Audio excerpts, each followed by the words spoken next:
Nehemías. ¿Quién? Nehemías capítulo 1, versículo 1.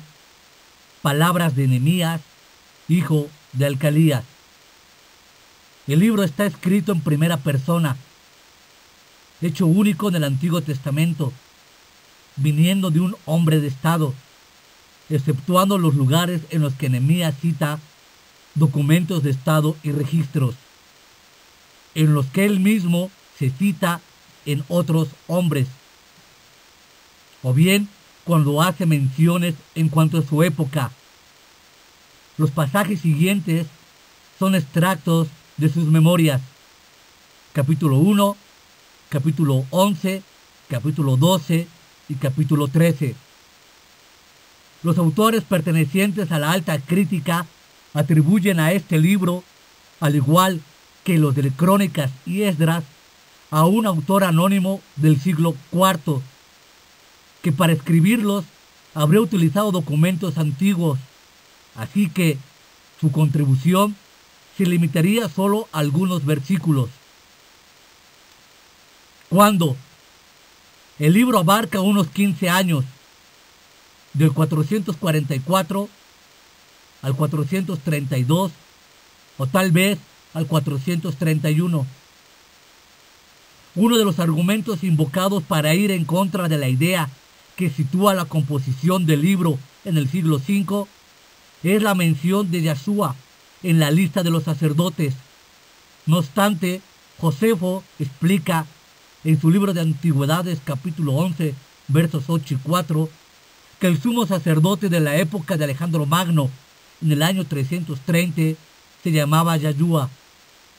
Esta mención en la lista pudo ser completada por un copista, pero no es imposible que date del tiempo de Nehemías, que pudo haber conocido a Yahshua en su juventud, ya que conocía otro nieto de Eliasib, capítulo 13, versículo 28, casado en esa época.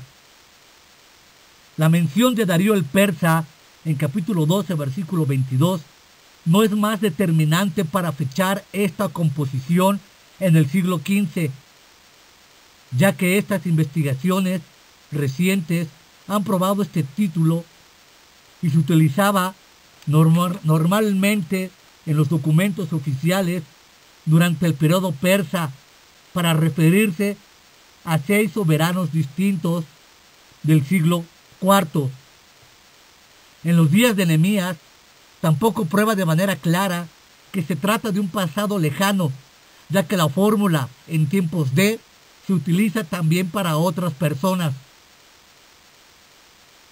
Que el libro es a la vez la continuación y el cumplimiento de Esdras. Continúa el relato algunos años después del regreso de Esdras y presenta el aspecto civil y político de la reconstrucción de la comunidad de los repatriados, mientras que el sacerdote Esdras subrayó más bien el aspecto religioso y cultico. Esdras hizo reconstruir el templo. Nehemías sigue los pasos de Moisés y Aarón, Ezequías e Isaías, Zorobabel y Zacarías. Quedará como un modelo de jefe valiente y emprendedor que no deja que las oposiciones lo desanimen.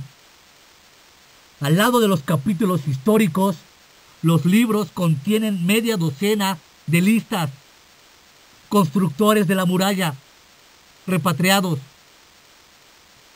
para probar el origen israelita de los habitantes de Jerusalén, los que firman peticiones, habitantes de Jerusalén y sus alrededores, sacerdotes y levitas. Estas listas, fastidiosas de leer, subrayan el valor de las personas a los ojos de Dios. Te he conocido por tu nombre, según Éxodo capítulo 33, versículo 17, Isaías capítulo 45, versículo 4. ¿Por qué? Nehemías debía estar acostumbrado a rendir cuentas al rey de las tareas que le eran encomendadas. Él querrá aplicar esta costumbre al plano espiritual. En primer lugar, rinde cuentas a Dios. Después, escribe para hacer constar a la posteridad la historia de un periodo crucial en la época judía, dando un informe fidedigno de los acontecimientos que marcaron el retorno del pueblo a la tierra prometida. También quiere dar testimonio de la fidelidad de Dios, que ha cumplido sus designios utilizando reyes paganos como Ciro, Darío y Artajerjes, y dirigentes judíos como Esdras, Ageo, Zacarías, Zorobabel y Josué. Sus bendiciones han sostenido al pueblo después de su retorno frente a los ataques de los que fue objeto. Conscientemente o no, no nos da, por medio de su ejemplo, un modelo de jefe o de líder espiritual actuando bajo la voluntad de Dios para el bien del pueblo. Recurre a la oración constantemente para recibir las directrices divinas. Dios le da la sagacidad y la tenacidad necesaria para desarticular las estratagemas del enemigo. La historia de Esdras es insertada en los capítulos 8 y 10 para mostrar que la restauración de la obediencia a la ley en el corazón de los creyentes es tan importante como la de las murallas de la ciudad. Podemos decir que el libro sigue un movimiento rigurosamente paralelo al de Esdras. La primera temporada de Esdras se acaba cuando el culto es restaurado bajo la dirección de hombres escogidos por Dios. El pueblo, restablecido a su ciudad, cumple su misión específica: alabar y adorar a su Dios. Incluso sin rey, responde a su primera vocación. ¿Cómo? Número 1. Reconstrucción de la muralla. Preparación, intercesión, investigación.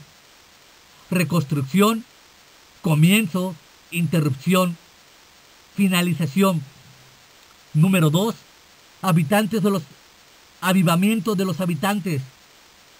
Renovación del pacto, lectura e interpretación de la ley, confesión de los pecados, reafirmación del pacto, obediencia del pacto, ciudades reconquistadas y reformas.